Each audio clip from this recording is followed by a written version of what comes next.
My son threw my life's possessions in the trash, and his wife just mocked me. "You're not needed anymore, just go." I stood there in the middle of my broken memories. I smiled and made a call. 3 days later, they were frantically looking for me, leaving 76 missed calls. They thought they had erased me, but they were wrong. Before I continue, please subscribe to the channel and write in the comments what time it is where you are now. The first thing I noticed wasn't the house, it was the pile. My pickup truck groaned to a stop in front of what used to feel like home. And there it was, a mountain of belongings scattered next to the dumpster like yesterday's waste. Cardboard boxes ripped open, the contents spilling onto the pavement in a chaos I couldn't quite process. Those are my things. The thought hit me even before I turned off the engine. My hands stayed clamped to the steering wheel, knuckles white against the worn leather. 3 days of fishing on the lake had left me tired but at peace. That peace evaporated like morning mist. I climbed out slowly, my joints protesting after the long drive. The cool May evening carried the smell of rain and something else. The damp odor of clothes that had been outside too long. My work boots crunched on the gravel as I approached the pile, each step feeling heavier than the last. There, half buried under a tangle of winter coats, was the picture. Our wedding photo from 42 years ago. The glass was cracked diagonally across Eleanor's face, her smile split by a jagged line. Mud clung to the silver frame I had polished just last month. Someone made a mistake. This has to be a mistake. But the evidence kept piling up. My anniversary watch, the one Eleanor had saved up for 3 months to buy me. It lay face down in a puddle, the crystal shattered. The leather strap was soaked, probably ruined. I picked it up with trembling fingers, the water dripping through my knuckles.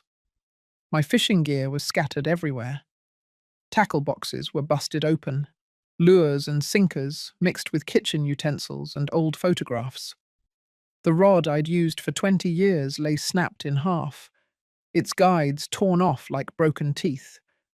Someone had tossed my entire life into the street, with all the care they'd give to actual garbage. The boxes told their own story, hastily packed, handled roughly, torn at the corners where they'd been dragged or dropped. My name was still visible on one side, written in Eleanor's careful script from our last move. The ink had bled in the humid air, making my own name look like a watercolor mistake.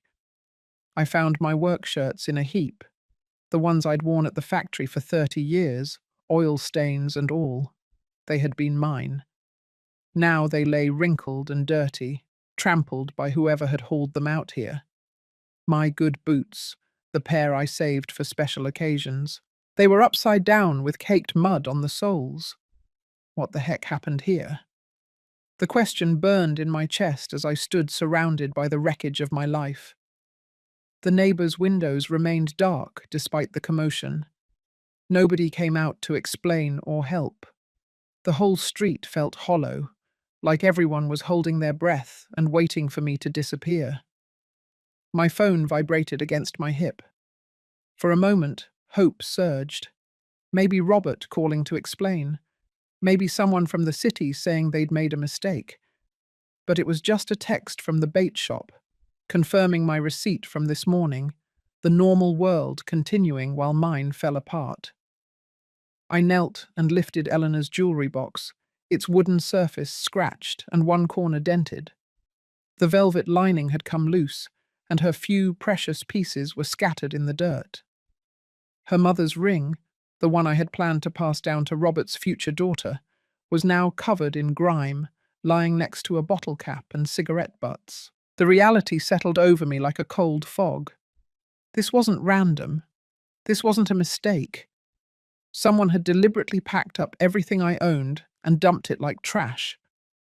Someone had made a decision to destroy 40 years of careful preservation, 40 years of memories, 40 years of building a life. I straightened up, my back aching from bending over the scattered belongings. The house loomed in front of me, its windows dark and unwelcoming. I needed answers. I needed to understand why my entire existence was now decorating the street like a yard sale gone wrong. Time to find out what's really going on here. I walked up to the front door, stepping over more scattered papers and broken picture frames. Every step felt deliberate now, purposeful. Someone was going to explain this mess, and they were going to explain it right now. The key slid into the lock, turned halfway, and then stopped dead.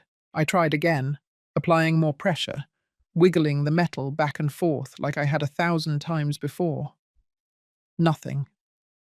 The lock refused to budge, as solid and unyielding as if I'd been trying to open a bank vault with a butter knife. They changed the locks. They actually changed the locks on my own house.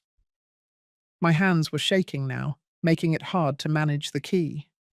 I pulled it out and examined it closely, as if the brass could have somehow transformed during my fishing trip. Same worn edges, same scratches I'd memorized over the years.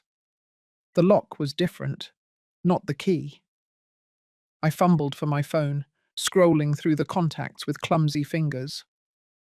Robert first. He would explain this mess. He would fix everything. The phone rang once, twice, 3 times before switching to voicemail, his cheerful, recorded voice. "You've reached Robert. Leave a message and I'll call you back." "Robert, it's Dad. I just got back from fishing and all my things are in the street. They changed the locks. What is going on? Call me back right away." I tried Mary next, though talking to my daughter-in-law always felt like walking through a minefield. Same result, straight to voicemail. Her message was shorter, snappier. "You know what to do." Standing there on my own front porch, locked out like a stranger, I felt something cold settle in my stomach. This wasn't a mix-up or an emergency repair.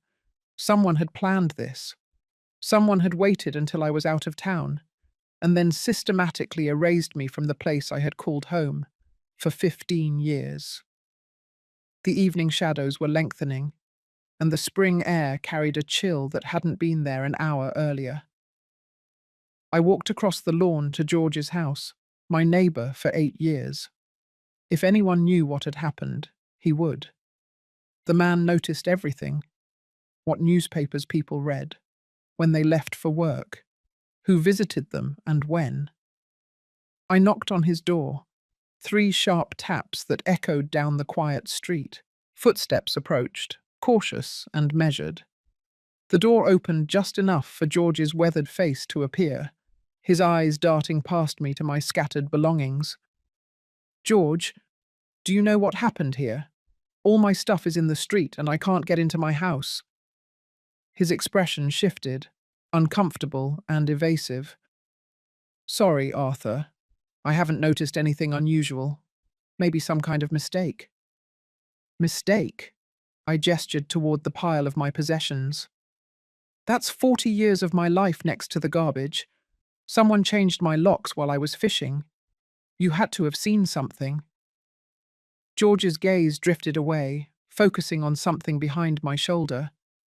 "I've been busy with my yard. Didn't really pay attention to what was going on over there." The lie hung between us like smoke. George had been retired for 6 years and spent most days positioned at his front window, watching the neighborhood like a security guard. He knew exactly what had happened, but he wasn't going to tell me. "Look, if you need a place to make phone calls or wait for your family, you're welcome to—" "Thanks, but I'll manage." He seized on it quickly, clearly relieved. "Well, I hope you get it sorted out." The door clicked shut softly, leaving me alone on his porch. Even George, who'd borrowed my tools and shared beers on summer evenings, was turning his back on me. Whatever had happened here, the whole neighborhood was either in on it or too scared to get involved. I walked back to my belongings, each step heavier than the last. The pile looked even more pathetic under the dying light, like the remains of someone's entire existence spilled out for the world to see. I found an old patio chair among the wreckage, aluminum frame bent but still functional, and set it up next to the largest box. My phone showed no new messages. I tried calling Robert again, then Mary. Both calls went straight to voicemail without even ringing this time. Either their phones were off, or they were deliberately avoiding me. Given the evidence surrounding me, I bet on the latter. The street grew quieter as dinner time approached. Other houses showed signs of life, lights flicking on, garage doors lifting as people returned from work. But nobody paused to ask if I needed help, or to wonder why an old man was sitting among garbage bags full of possessions. Everyone seemed to know something I didn't. I settled deeper into the chair, pulling my jacket tighter against the cooling air. Whatever game was being played here, I was apparently the only one who didn't know the rules, but I had learned patience in 65 years of life, and stubbornness in 30 years of factory work. I could wait. They would have to come home eventually, and when they did, I would get my answers. The sky was beginning to turn purple at the edges, and the streetlights were starting to flicker on one by one. I checked my phone again. Still nothing, but I wasn't going anywhere. Not until someone explained why my whole life had been discarded like yesterday's trash. I didn't have anywhere else to go anyway. 4 hours passed like a slow bleed. I had gone through most of my belongings by the time their car pulled into the driveway. Some things were salvageable, clothes that could be washed, books that were only dampened. Other items were ruined beyond repair, victims of their hasty eviction. The anniversary watch was definitely lost, its face clouded with moisture and the hands frozen at 2:07. Their car headlights swept the pile as Mary parked, illuminating the chaos like a crime scene. I rose from the patio chair, my joints screaming after hours of sitting in the cool air. Relief washed over me in spite of everything. Finally, someone who could explain this nightmare. Robert got out of the passenger side. His movements careful and deliberate. He looked older than his 42 years. Shoulders slumped under a weight I couldn't identify. Mary stepped out of the driver's side with her usual brisk efficiency, her blonde hair perfect despite the long day. Robert, Mary, thank goodness you're here. I walked toward them, gesturing at the scattered belongings. What happened? Why are my things in the street? I can't get into the house. Someone changed the locks while I was fishing. Mary didn't break stride, walking past me as if I were invisible. She pulled grocery bags from the trunk with sharp, angry movements. When she finally looked at me, her expression was cold enough to freeze water. Because you're not needed here anymore, Arthur. The words hit me a physical blow. I actually took a step back, blinking in confusion. What do you mean, not needed? This is my home. I live here. Lived, she corrected, slamming the trunk shut. Past tense. The mortgage is paid off now. Your job here is done. Take your garbage and leave. My job? The phrase made no sense. Mary, I don't understand what you're talking about. This is my house. I've been paying the mortgage for… Exactly. Her smile was sharp as broken glass. You paid it. Mission accomplished. We don't need you anymore. I turned to Robert, desperate for sanity in this madness. Son, what is she talking about? Tell me what's going on here. Robert couldn't meet my eyes. He stared at the ground, hands shoved deep in his pockets, like a guilty kid. I'm sorry, Dad, he mumbled, barely audible. We tried to make it work, but… But what? I reached out for him, and he actually flinched away from my touch. Robert, look at me. I'm your father. I've lived in this house for 15 years. I pay for the groceries, the utilities, the repairs. This is my home. Mary let out a sound like breaking pottery. Your home? You were a tenant, Arthur. A very useful tenant, who paid all our bills and asked for nothing in return. But tenants can be evicted when they are no longer convenient. The cruelty of it stole my breath. I looked between them, my son avoiding my gaze, my daughter-in-law smiling with obvious satisfaction, the streetlight casting harsh shadows on their faces, making them look like strangers. I helped you buy this house, I said slowly, each word carefully measured. When you didn't qualify for the mortgage, I co-signed. When you couldn't make the payments, I covered them. When you needed a down payment for Robert's car, I gave you my savings, everything I had. You gave it to this family and we are grateful, Mary said with false sincerity. Truly we are. But gratitude doesn't mean we have to house you forever. You're old, Arthur. You take up space, you track mud into my clean house, you leave dishes in the sink, and you watch the television too loud. We want our lives back. Robert shifted uncomfortably but said nothing. My own son, standing there while his wife dismantled our relationship with surgical precision. The boy I had taught to ride a bike, helped with homework, supported through college, reduced to a silent accomplice in my exile. Where am I supposed to go? The question came out smaller than I intended, tinged with a vulnerability that made me hate myself. That is no longer our problem. Mary turned toward the front door, grocery bags in hand. You're a grown man. Figure it out. Robert. I tried one last time, putting every ounce of fatherly authority into his name. Look at me, son. He lifted his eyes for just a moment, and what I saw there was worse than hatred. It was nothing. Complete indifference. Empty, as if I were already dead to him. The locks are changed, Mary yelled over her shoulder. Don't try to get in. I'll call the cops if I have to. The front door opened and slammed shut, leaving me alone under the streetlight with my scattered possessions. The porch light flickered on, and then immediately off. A clear message that I wasn't welcome even near the entrance. I stood there for a long moment, processing what had just happened. 42 years of fatherhood, erased. 15 years of generosity, forgotten. A lifetime of love and sacrifice, discarded like an inconvenient bill. But beneath the pain, something else was growing, something harder and colder than the night air. They thought they could use me and throw me away like trash. They thought they could steal everything I had worked for and then lock me out of my own life. They were about to learn how wrong they were. The door closed with a definitive click that resonated in my bones. I stood there, frozen on the sidewalk, looking at the house that had been my home for 15 years. The porch light darkened again, leaving me in the amber glow of the streetlight. 8 years.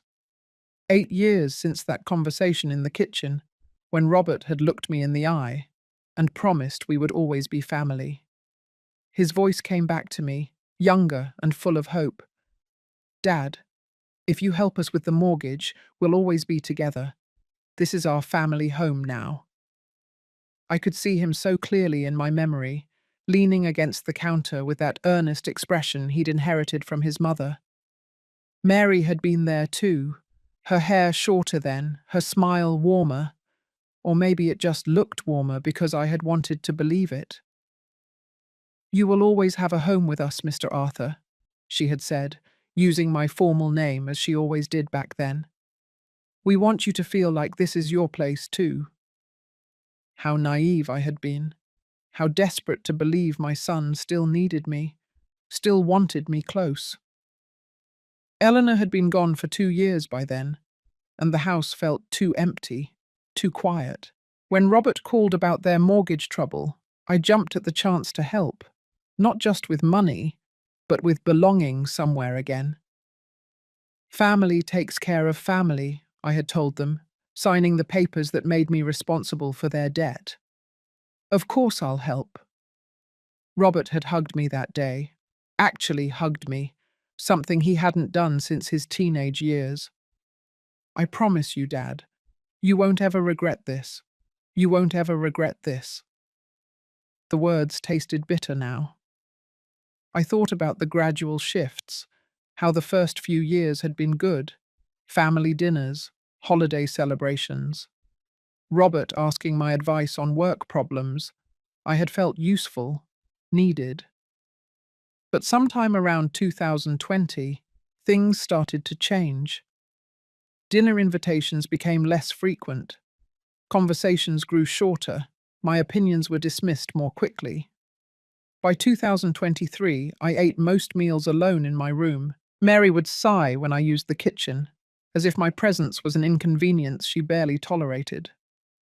Robert stopped asking for advice and started looking through me instead of at me.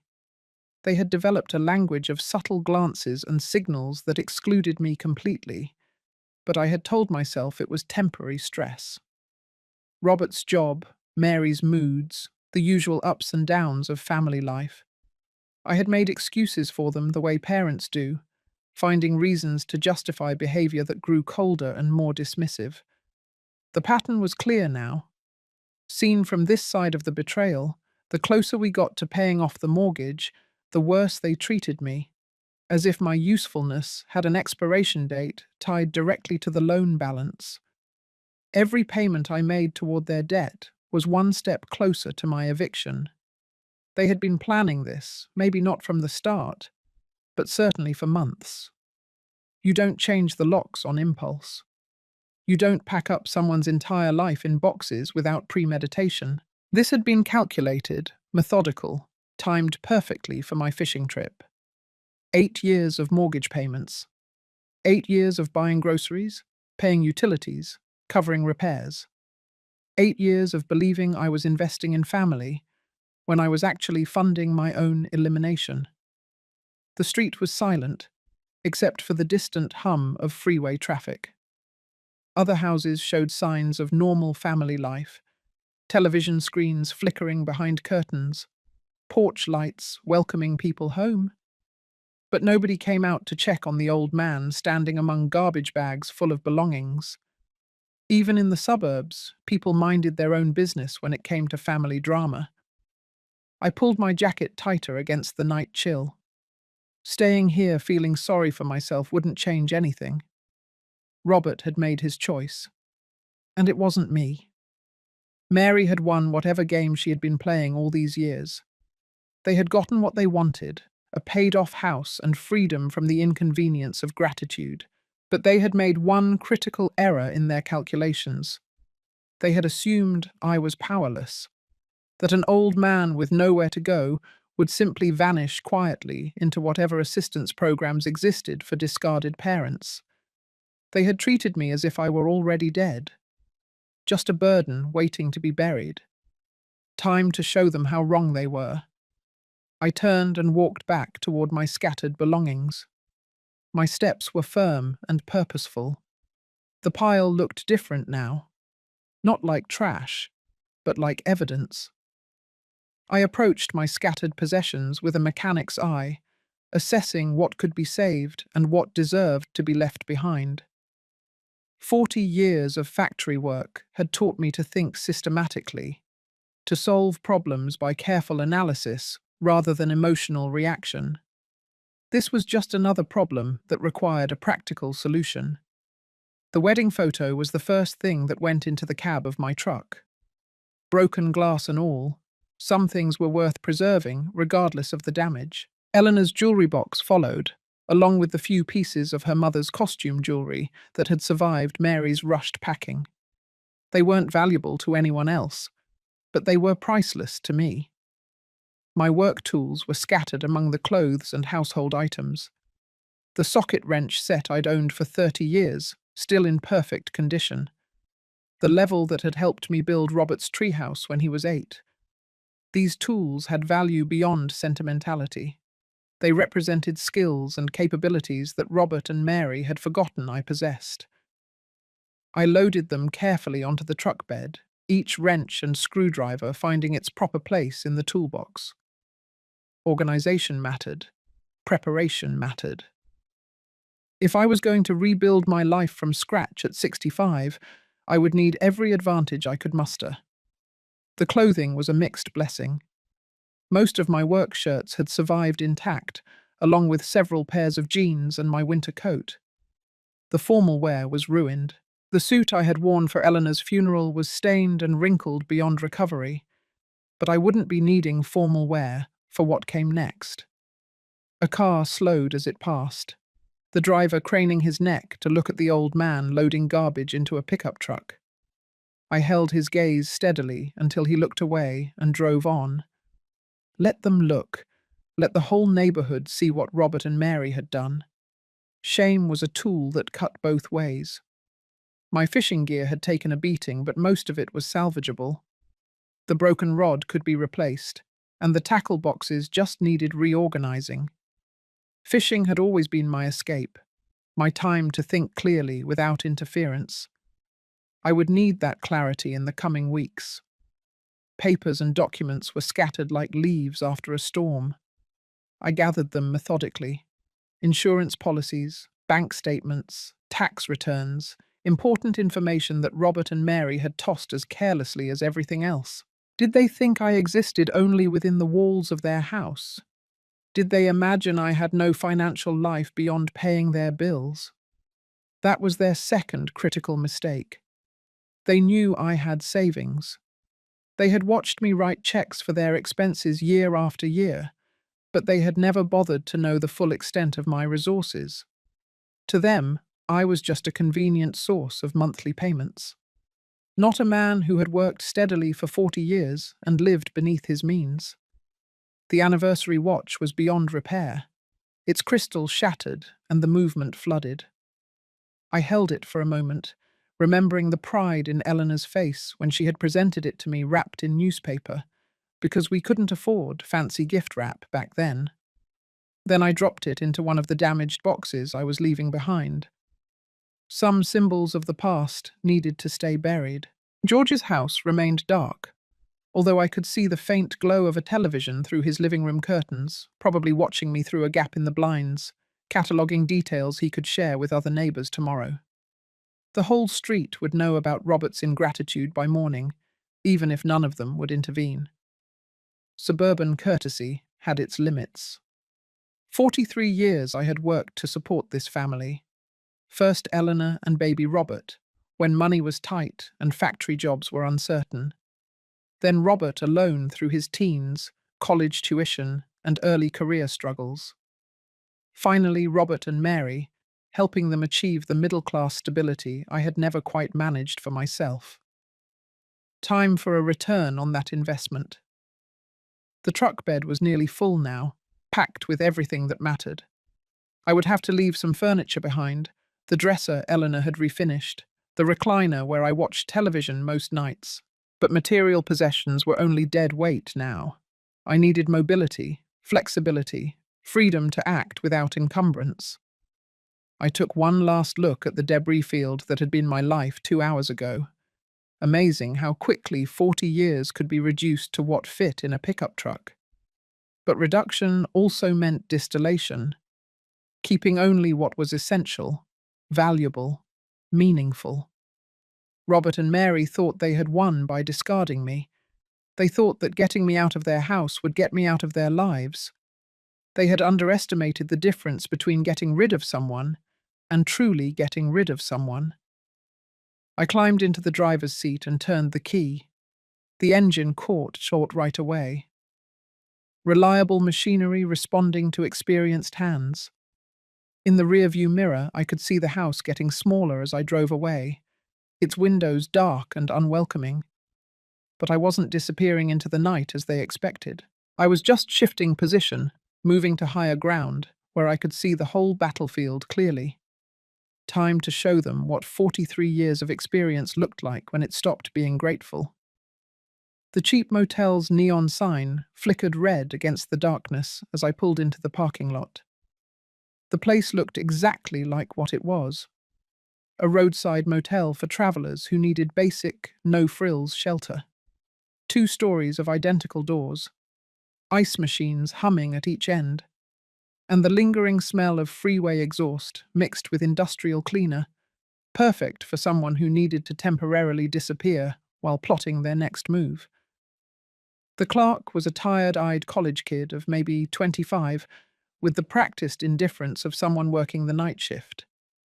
He barely looked up from his magazine as I approached the counter. "How many nights?" he asked, sliding a registration form across the laminated surface. "Just one for now," I answered, signing my name carefully. "We'll see how it goes from there." Room 127 was exactly what I had expected. A full-sized bed with a floral comforter that had seen better decades, a small table by the window, and a bathroom barely big enough to turn around in. The carpet showed traffic patterns from thousands of previous guests, and the heater rattled when it kicked on. But it was clean, it was private, and it cost $50 a night. I'd stayed in worse places during my factory years. I carried my boxes inside one by one, my back protesting after the long day. The truck could stay loaded with everything else. No point in unpacking what I would have to pack again. But I needed the essentials. Clothes for tomorrow, Eleanor's jewelry box, and the folder of important papers I'd salvaged from the debris. The fluorescent light of the bathroom was harsh after the warm glow of the streetlights. In the mirror, I looked older than I had felt this morning. The day had carved new lines around my eyes, added weight to my shoulders. But my hands were steady, my mind clear. That was what mattered now.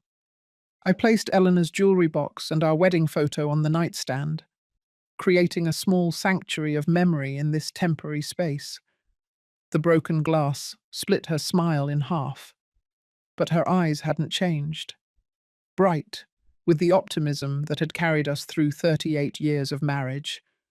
She had known how to love unconditionally, how to build rather than destroy. "I should have done this years ago," I told her photo quietly. "Should have seen what they were doing before it got this far." But regret was a luxury I couldn't afford. Eleanor had died believing Robert was a good man who would look after his aging father. I wouldn't dishonor her memory by letting her faith prove unfounded. The motel bed was firm but narrow, nothing like the big mattress I'd slept on for the past 8 years. The noise of the freeway filtered through the thin walls, trucks gearing down, cars speeding toward distant destinations. Other guests moving through their own temporary existences, carrying their own problems from one place to another. I stayed awake most of the night, not from discomfort, but from mental activity. My mind was processing 8 years of gradual manipulation, cataloguing moments I had misinterpreted or ignored. How many times had Mary made subtle comments about my age, my habits, my inconvenience? How often had Robert sided with her against me without saying anything directly? The pattern was unmistakable once I stopped making excuses for them. Every kindness I had shown had been treated as an obligation. Every sacrifice had been accepted as my natural duty. They had trained me to be grateful for less and less, until I was grateful just to exist in their space. But they had made one fundamental miscalculation. They had assumed that dependence ran only one way, that I needed them more than they needed me. They had forgotten that 8 years of mortgage payments created legal relationships beyond family sentiment. They had overlooked the papers they had signed when I helped them qualify for the loan. By 6 o'clock in the morning, I was fully dressed and ready for action. The shower had been lukewarm at best, and the coffee from the lobby machine tasted like it had been brewed sometime last week. But the discomfort was temporary. What mattered was the momentum. Moving forward with purpose instead of wallowing in self-pity. I loaded my remaining belongings back into the truck and checked out at the front desk.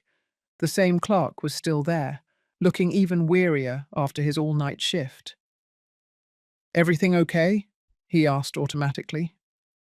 "Better than expected," I replied, meaning it. The morning air was crisp and full of possibility. I had money in the bank, skills that were still valuable, and legal options Robert and Mary didn't know existed. Most importantly, I had the advantage of being underestimated by people who thought they understood me completely. Time to educate them about their mistake. I started the truck and pulled out onto the freeway, heading back toward the city with the same sense of purpose I had felt 40 years before, when I had started my first real job. There was work to do, problems to solve, and justice to serve. Robert and Mary had wanted me out of their lives. They were about to find out that sometimes you get exactly what you ask for. The phone book felt thin in my hands as I looked up attorneys who worked weekends. Richard Cruz's advertisement stood out. Real estate and immigration law. Emergency consultations available. His office number connected me to a tired but professional voice that suggested Saturday morning appointments were possible for urgent matters. Mr. Cruz, I urgently need to clarify home ownership matters.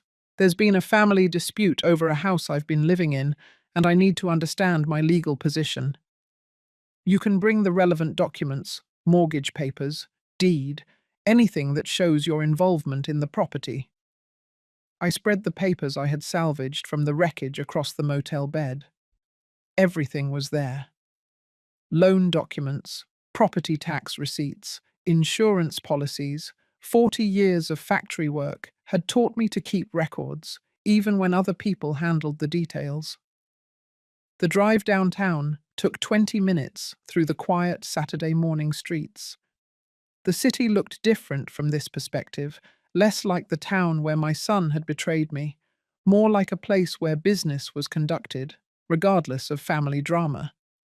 Professional buildings ready to solve problems for people willing to pay consultation fees. Cruz's office occupied the third floor of a converted brick building near the courthouse. The waiting room was small but clean, decorated with certificates and photographs of successful clients. I was the only person there, gripping a manila folder that might contain my future. Richard Cruz turned out to be a compact man in his mid-40s, dressed in weekend casual clothes, but maintaining a professional demeanor. He motioned me into his office and accepted the folder with careful attention to detail.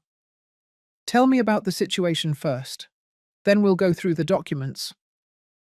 I explained the basics without emotional embellishment.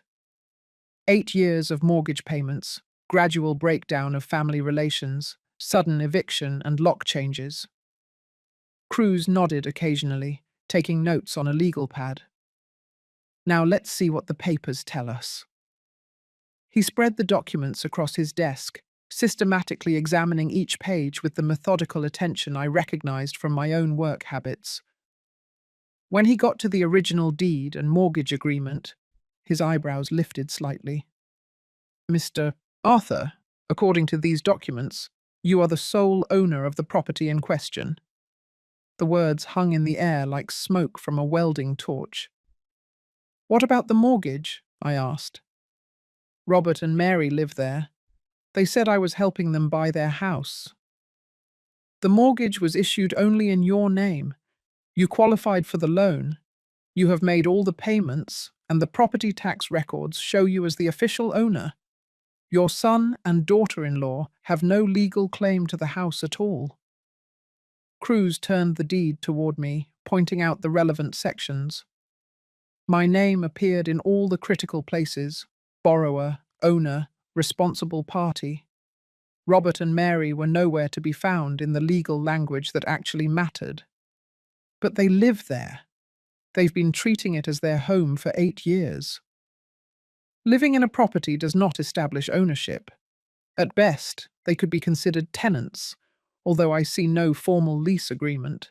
Legally, you have every right to reclaim your property and evict any unauthorized occupants. The satisfaction started in my chest and spread outward like the warmth of a good meal. 8 years of being treated like a burden. 8 years of having my generosity thrown back at me. 8 years of watching my son choose his wife over his father. And all the while, they had been living in my house, eating food I bought, using utilities I paid for, in a home they had no legal right to occupy. What are my options? I asked, keeping my voice steady despite the rising emotion. You could demand they vacate immediately. You could begin formal eviction proceedings. You could sell the property and force them to move. As the legal owner, you have considerable leverage in this situation. Cruz reviewed the documents one more time, checking details with professional thoroughness. The mortgage has been fully paid off as of last month. You own the property free and clear, valued at approximately $400,000 in the current market. $400,000? I had been living like a charity case in my own $400,000 house. Grateful for the privilege of paying other people's bills, the irony was so perfect it almost made me laugh. I need copies of everything that establishes my ownership, and I'll need recommendations for a good real estate agent. Cruz efficiently prepared the copies while explaining the legal protections of home ownership. In an hour, I had documentation that proved beyond a shadow of a doubt that Robert and Mary had been living rent-free in my house for 8 years. The spring morning felt different as I walked back to my truck. Warmer, brighter, filled with possibilities that hadn't existed an hour before. I wasn't a homeless old man begging for shelter.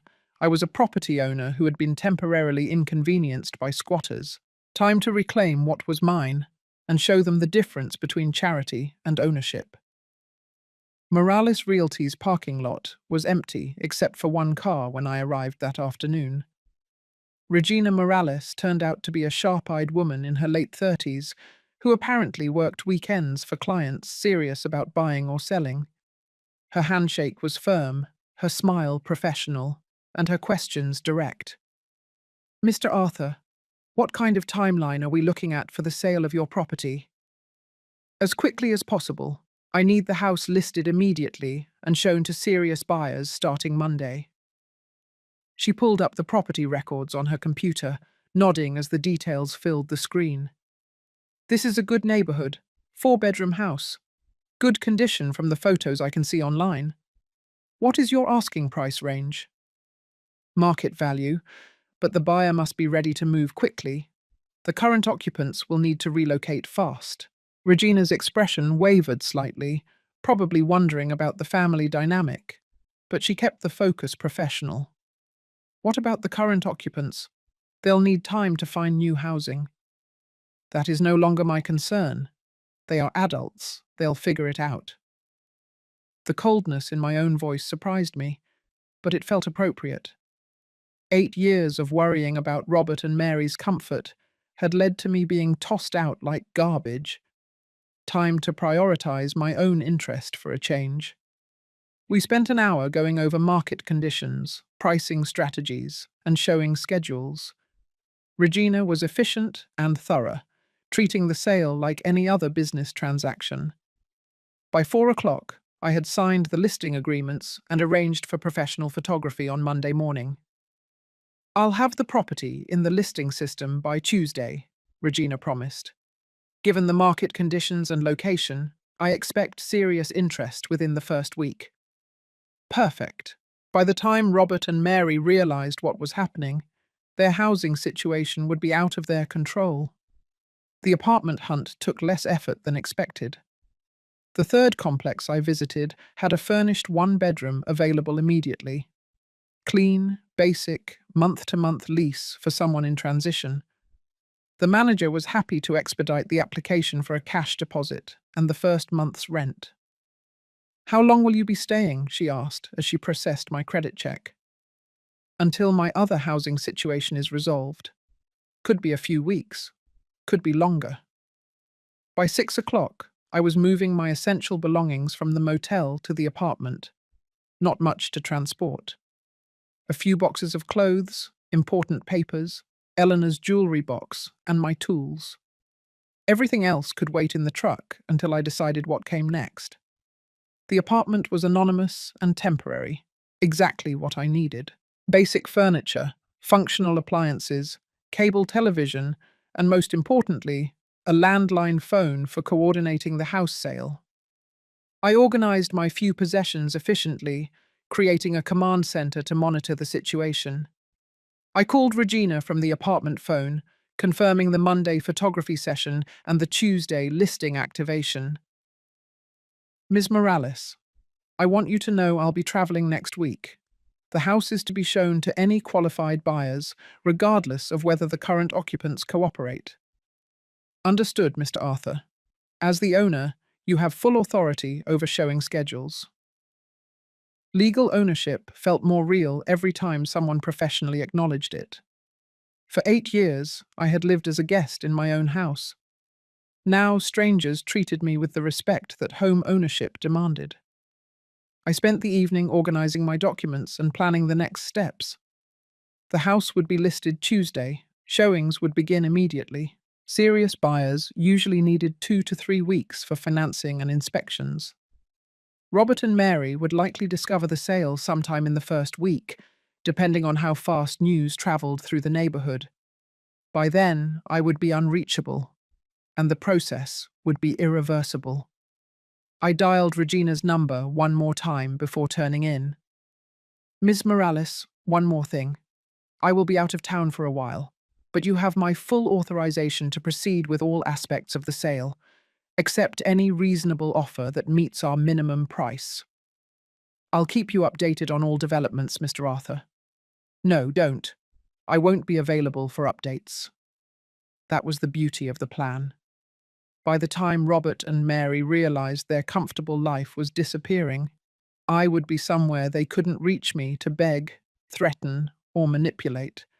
The apartment was silent, except for the hum of the refrigerator and the distant sounds of traffic. Tomorrow, I would implement the final phase of my strategy. For tonight, I could rest, knowing that justice was finally in motion. 8 years of taking me for granted was about to cost them everything they thought they owned. Sunday morning found me at the city airport with a single carry-on bag and no particular destination in mind.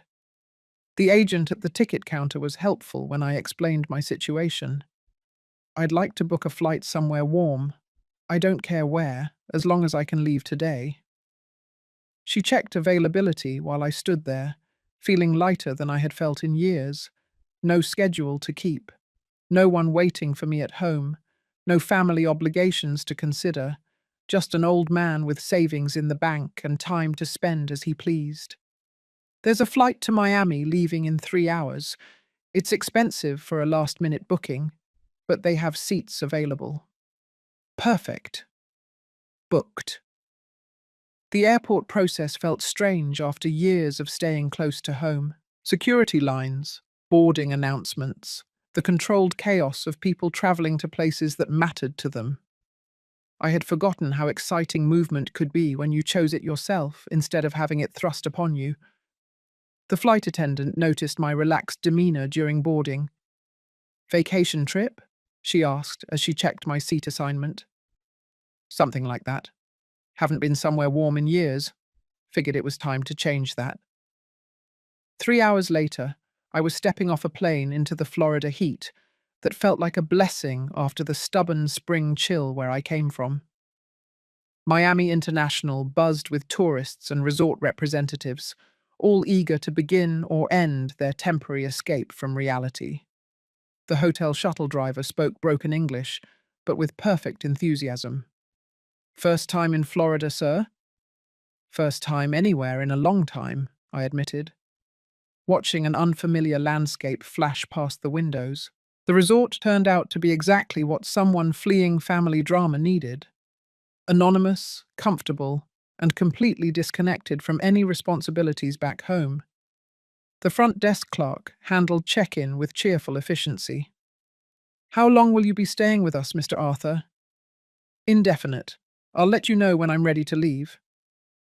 She handed me a key card and a packet of information on resort amenities, pool service, beach access, restaurants, activities for guests who wanted structured entertainment, all available to someone who had just claimed ownership of his own life.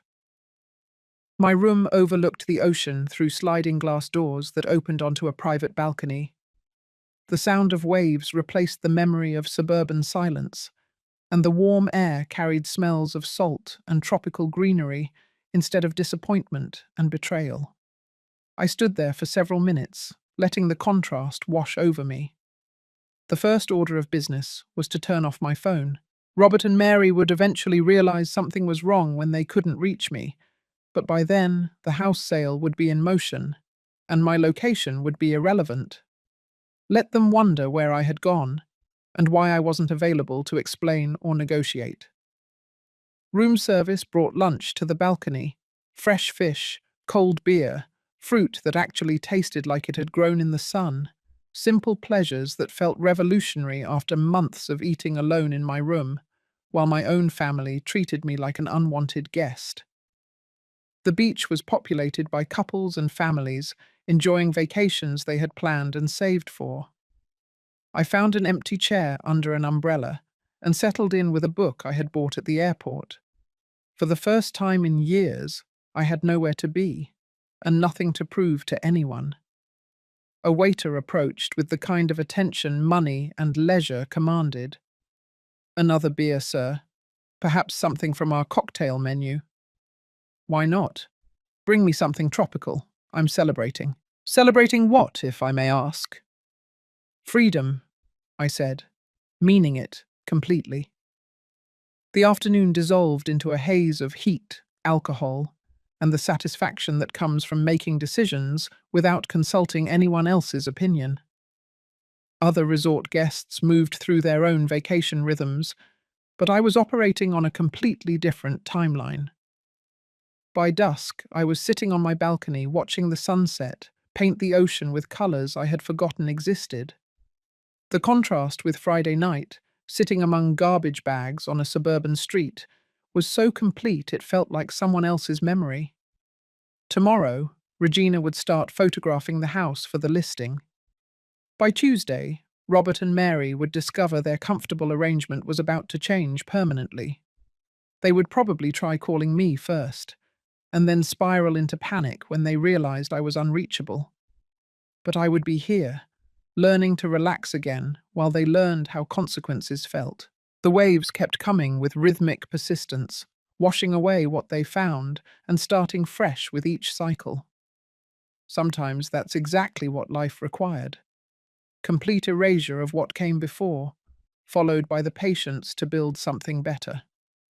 I raised my drink to the darkening sky, toasting the end of being grateful for handouts, and the beginning of reclaiming what was rightfully mine. Monday morning in Miami arrived with perfect weather and coffee from room service that actually tasted like it had been made this century. I spent the first few hours on my balcony reading a paperback thriller as the waves rolled endlessly over the white sand below. Other resort guests were beginning their vacation routines. Couples heading to breakfast, families organizing beach gear, groups planning excursions, all of them blissfully unaware that, hundreds of miles north, a real-life drama was about to unfold. Around 10 o'clock local time, I decided to check my phone. The screen exploded with notifications. 76 missed calls, 43 voicemails, and dozens of text messages. The numbers kept climbing as new calls came in while I scrolled through the chaos. Robert's number appeared most frequently, but Mary had contributed her share of desperation to the digital pile. The first voicemails were confused but demanding, Robert's voice tight with barely controlled anger. "Dad, call me back right away. There are people walking around our house taking pictures. What the hell is going on?" Mary's, sharper and more accusatory. "Arthur, I don't know what game you're playing, but you need to stop this right now. Call us back." But as the hours went on, the tone shifted dramatically. Anger gave way to confusion, confusion to panic, panic to despair. Robert again, hours later. "Dad, please, we can't locate you anywhere. The real estate agent says she's working for you. This can't be legal. Where are you?" Mary, her voice cracking. "Arthur, this is our home. You can't just sell our house out from under us. We've been calling everyone we know." I found Regina Morales's messages scattered among the family chaos. Professional updates delivered with business efficiency that contrasted sharply with the emotional meltdown happening elsewhere. Her text from this morning was particularly satisfying. Mr. Arthur, excellent showing yesterday. A very keen young couple. They mentioned they could close quickly. They love the neighborhood and see themselves raising children there. I'll keep you informed of developments. Perfect. New owners who would actually appreciate the house instead of treating it like a burden they had inherited. The voicemails continued throughout the day, each one more desperate than the last. Robert's voice deteriorated from anger to pleading to something approaching genuine fear. Dad, if you can hear this, we're sorry about how things went. Maybe we can work something out. Please, just call us back so we can talk. Mary tried a different approach, alternating between manipulation and open begging. Arthur, think about what you're doing. We have nowhere to go. Surely you don't want to make us homeless. You're not that cruel. But the most telling message came late in the afternoon. Robert's voice barely holding together. Dad, I keep thinking about that night when you came back from fishing, the way Mary spoke to you, the way I just stood there and let it happen. I know we messed up, but selling the house won't fix anything. Please just call me. Finally, some acknowledgement of consequences. It only took them discovering they weren't actually in control of their own housing situation. I replied to Regina's messages with professional efficiency, authorizing additional showings and confirming my interest in serious offers. But the family calls went unanswered. They had made it clear a month ago that they didn't need me in their lives. Time for them to experience what not being needed actually looked like when the tables were turned. The resort bar served excellent margaritas with fresh lime and salt that tasted like vacation instead of responsibility. I settled into a chair by the pool with my phone silenced, watching families enjoy their temporary paradise, while mine imploded in ways they were only beginning to understand. 8 years of mortgage payments had bought me more than just legal ownership. They had bought me the right to choose who deserved explanations and who deserved silence. Robert and Mary had spent those 8 years teaching me that family loyalty was conditional, that gratitude had expiration dates, and that love could be discarded when it became inconvenient. Well, they had been excellent teachers. Time to show them how well I had learned their lessons. I extended my stay at the resort for another week, informing the front desk that my plans had become more flexible than originally anticipated. The evening stretched ahead, with nothing more demanding than deciding whether to order fish or chicken for dinner. Back in the city, the phone calls would continue. The panic would intensify. The reality of their situation would sink in with every unanswered ring. But that was their problem now, not mine. 3 weeks later, I was back in the city with a tan that spoke of extended leisure and a perspective that distance had clarified. The flight from Miami landed on time, and the taxi ride to my downtown apartment felt like visiting a different city. The spring weather had warmed considerably, transforming the landscape from the grey uncertainty I had left behind to something approaching summer optimism. Even the downtown streets seemed more welcoming, though that might have been the effect of no longer feeling trapped by other people's expectations. I was pulling my suitcase out of the taxi trunk when familiar voices shouted my name from across the parking lot. Robert and Mary approached like refugees from their own lives. 3 weeks of searching had left visible marks. Robert looked 10 pounds thinner, his usually neat appearance replaced by wrinkled clothes and sunken eyes. Mary's perfectly maintained image had cracked, revealing someone who had spent too many sleepless nights, facing consequences she had never considered possible. Arthur! Finally! Mary's voice carried relief mixed with desperation.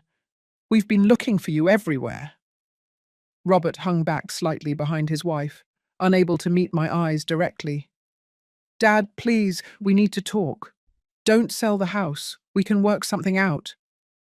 I set my suitcase down carefully, noticing how their voices had changed. A month ago, they had spoken to me with dismissive authority. Now they sounded like people begging for something they couldn't afford to lose. Work out what exactly? I kept my voice level, professional. What is there to discuss?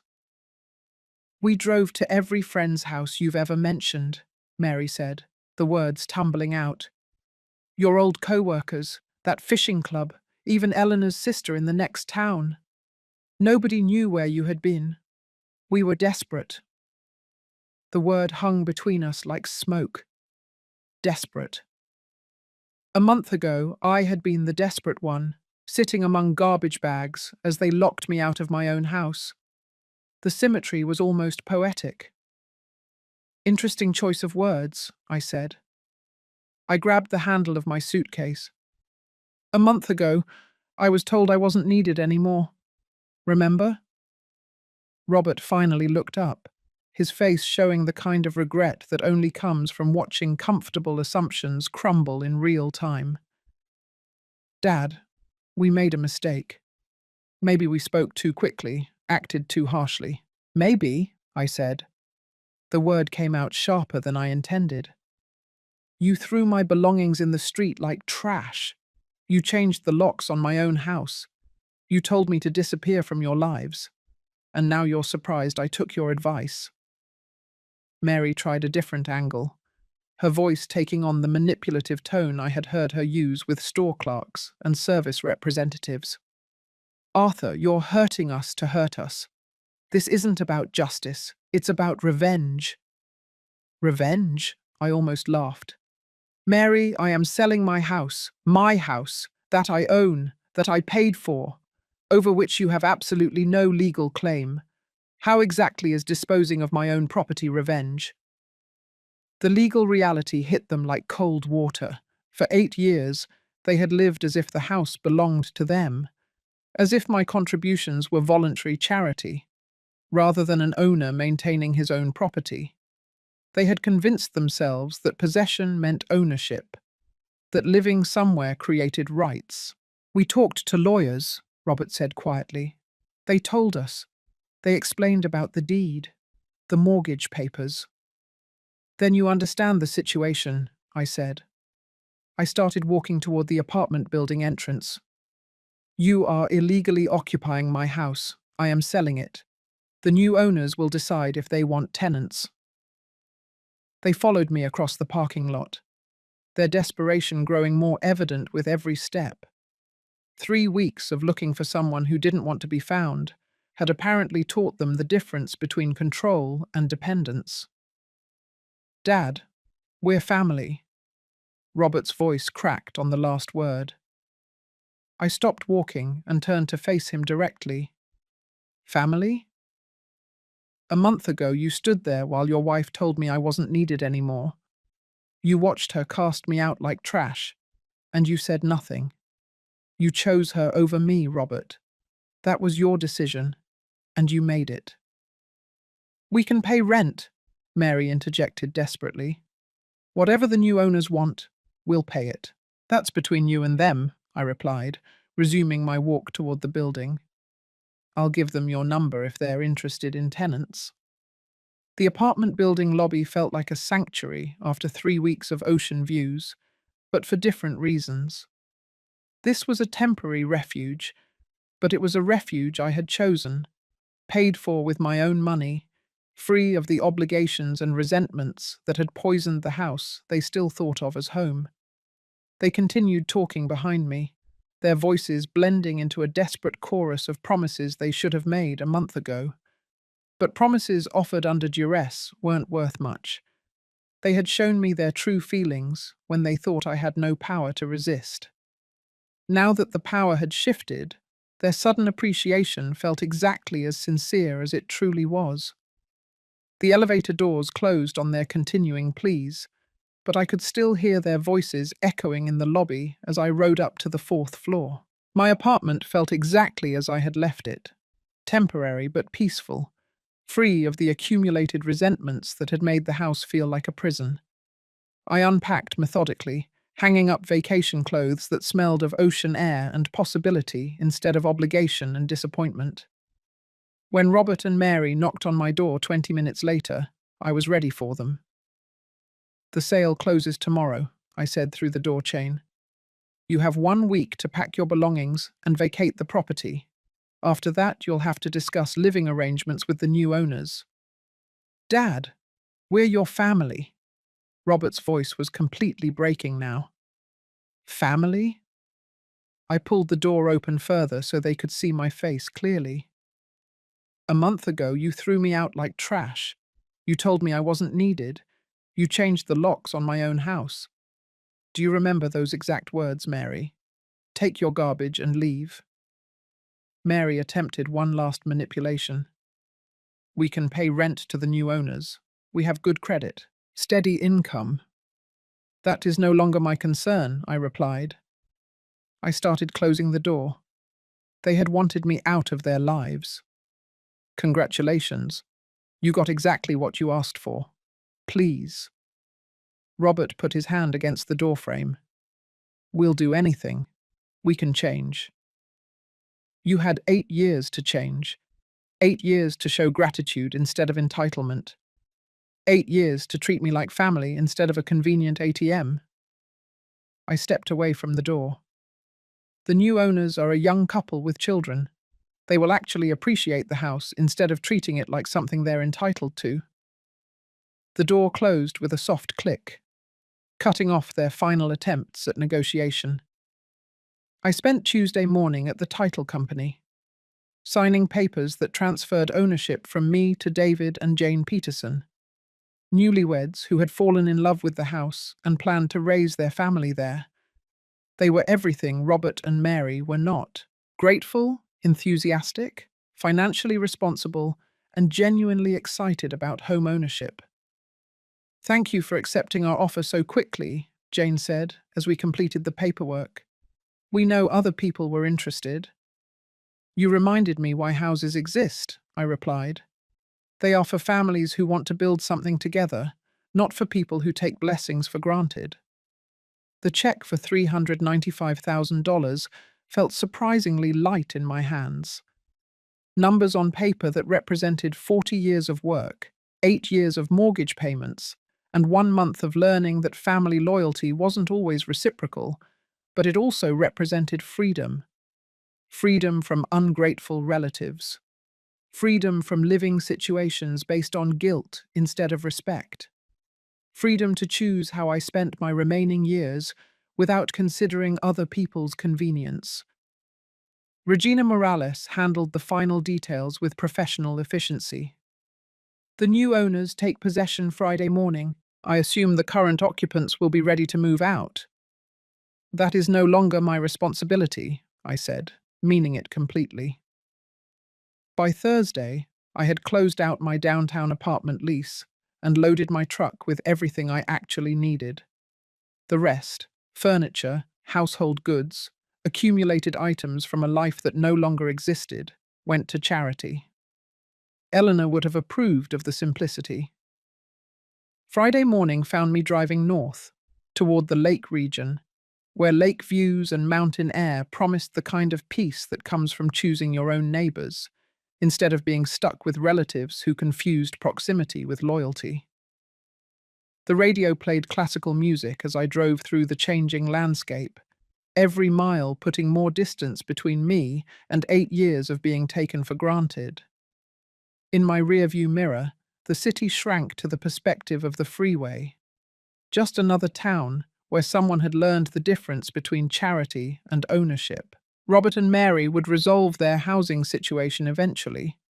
Maybe the new owners would rent to them. Maybe they would find another place.